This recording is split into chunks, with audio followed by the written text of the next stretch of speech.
আচ্ছা, উচ্চ মাধ্যমিকের রেজাল্ট নিয়ে কাউন্সিল কি ছেলে খেলা করছে? টোটাল 11,555 জন স্টুডেন্ট তৎকালীন রিভিউ স্কুটনির জন্য আবেদন করেছিল।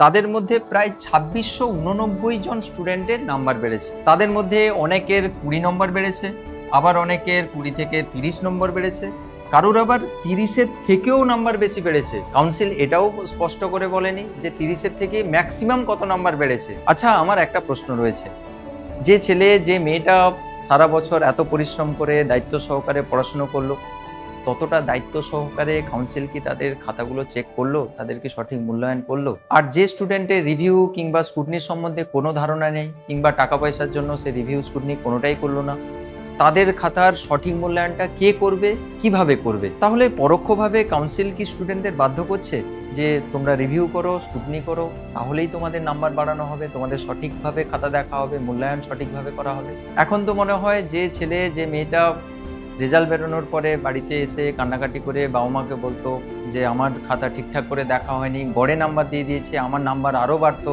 কোথাও না কোথাও ওই যে স্টুডেন্টের যে অ্যালিগেশন, ওই স্টুডেন্টের যে ধারণা, সেটা কোথাও না কোথাও মনে হয় সঠিক প্রমাণিত হচ্ছে।